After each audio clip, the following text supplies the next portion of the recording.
Hey guys, and welcome back to my channel.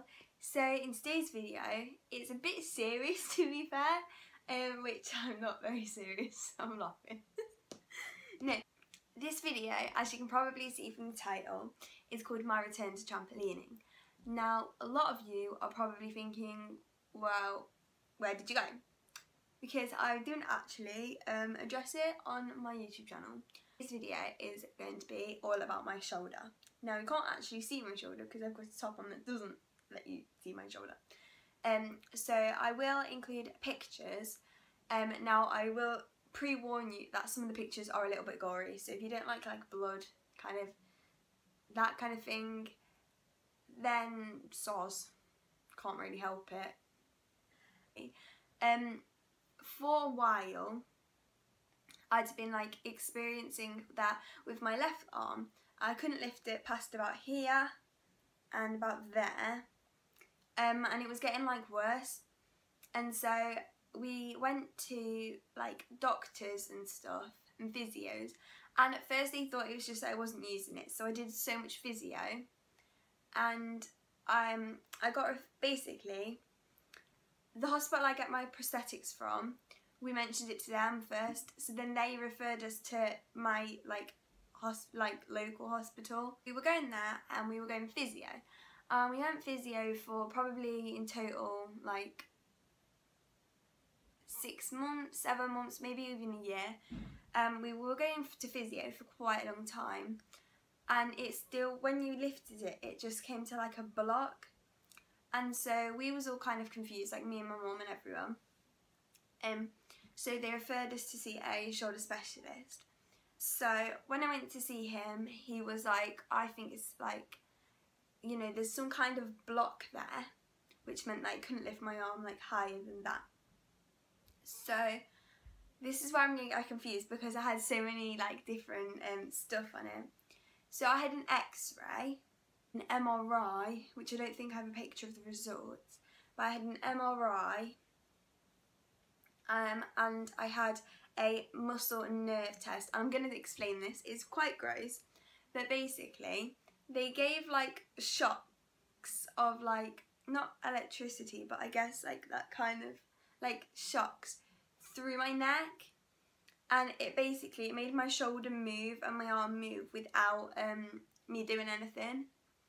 And it actually made me go quite faint, because I'm a bit of a wimp when it comes to needles and stuff, and that didn't involve needles, but it was just a bit of a gross feeling. And so that was to test my nerves, I think. And then for my muscles, they put in total 8 needles, I think it was, in my shoulder. So they'd stick one in, and then I'd have to move my arm in the direction of the needle. So say if the needle was going in that way, I'd have to move my arm that way, to check if it was my muscles damaged. And so the results for all them came back, and it came to the conclusion that my ball of my left shoulder was over rotated one way. So at this point it was kind of okay, we're gonna have to fix it.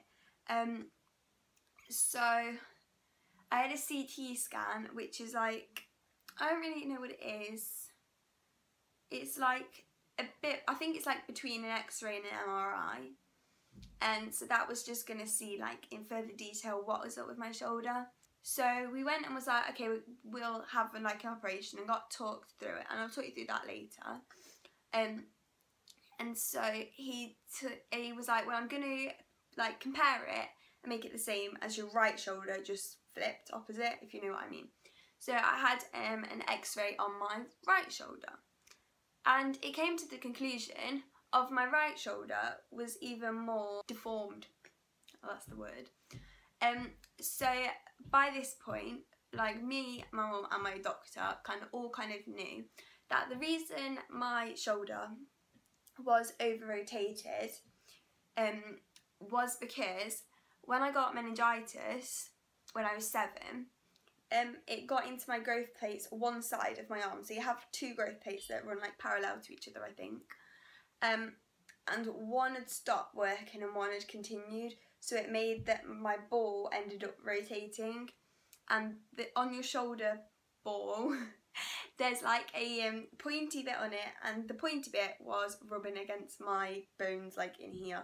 Then we came to the conclusion that the operation was going to happen, but just on my left arm, because the way my right arm is deformed is the other way round than my left arm. So the pointy bit allows more movement in this arm, whereas in this arm it requires less. Of February was the date of the operation, and I'm not even joking to you, I was so scared. There's like a sunflower ward, and sunflower is where you go when you're going to go into hospital. So I was in there, and I think my operation was about 9, between 9:30 and 9:30. And so I had my operation done then, and it was actually really gross, the first bit of it, because if you didn't know, my veins are like non-existent. It's quite funny how ridiculously hard everyone has to try to find them. So I ended up having to have a central line, which I knew I was going to have one of these. So I had numbing cream put on my neck and a line in my neck. And there's a photo here of when I came out of theatre of what the line looked like, because it was just, oh my god, it was so uncomfortable. And that, it took them an hour to get that in my neck, so an hour of stabbing my neck. I could feel blood coming out, you know, told you this video was going to be gory. But you know, that was quite gross. And I woke up and they'd put a block in my shoulder, which meant that from my, I guess like here, all the way down my left arm, I couldn't feel anything. It was like numb and tingly, it was really weird. And they said that it had lasted about 12 hours. So I had that in, and when I came out of the anaesthetic, I'd been in for like 5 hours. Basically, I'd been in for a very long time, and for those of you who don't know, the longer you're under anaesthetic, the like harder it is to wake up from it. So I don't actually go under anaesthetic very well. So when I got up, and the hospital knew this, so they're giving me loads of anti-sickness tablets. When I got up, I literally felt so bad. I couldn't move, I couldn't even like bear talking. Like, oh my god, it was like the worst time of my life. I was on a block and morphine, so I was quite, you know, out of it. And morphine gives you a bit of sickness as well. So between trying to get anaesthetic out my system and then having morphine put in my system, yeah, it wasn't a good day. And then by the time I kind of got sleepy enough, my block was wearing off my shoulder, which was great, because I was only allowed to have a certain amount of morphine every hour, I think it was, and then every quarter of an hour you were allowed a little bit more if you needed it. And so by the morning I was in agony. Is you have your shoulder ball, and what he did to it was he cut a wedge out of the shoulder ball and then rotated the ball back round. And he did my cut along here, so all that skin had been stretched, so all that skin was really bruised and quite uncomfortable. And so I was in hospital for about 4 nights, maybe 5 days. So yeah, like after I think it was 2 weeks, like we took my plaster off, I think it fell off, and this was what was under it. So that was great, a real healing scar, and I think there's some more photos of how it continued on. So my scar was healing, you know, I was getting great. Then May, I started experiencing pain in my arm. Now obviously they'd rotated it and they'd put metal plates in and 6 screws. Here's the screws and stuff. And what had actually happened was that one of the screws was a little bit long, and the doctor thought that it might be like scraping and pulling ligament. My operation was about my second operation, which we didn't really want to have, but we had to have in the end. Was about a week after I came back from New York. So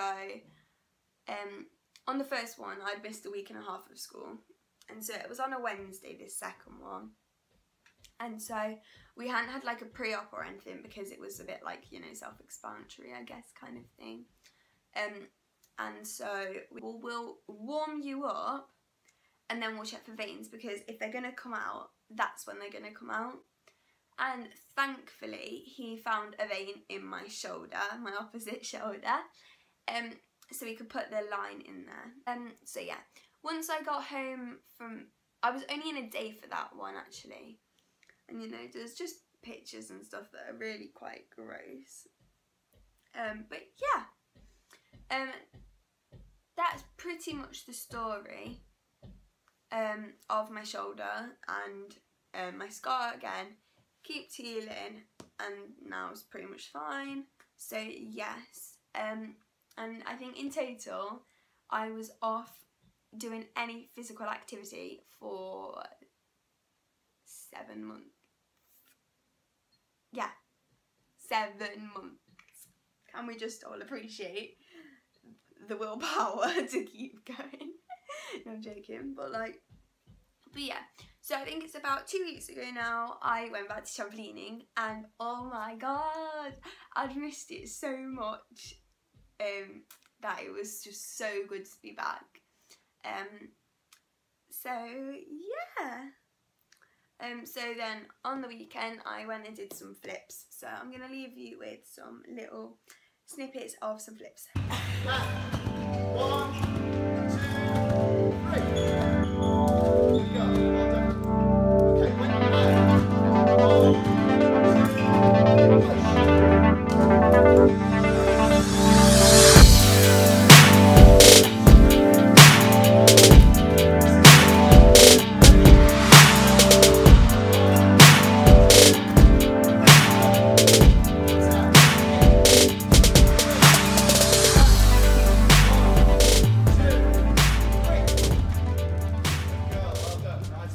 Guys, thanks for watching. Now obviously this video is not to pity me, it's just a bit of a story, but yeah, if you enjoyed the video, please give it a big thumbs up, and also comment what videos you want to see next, because I'm up for doing your ideas. And bye!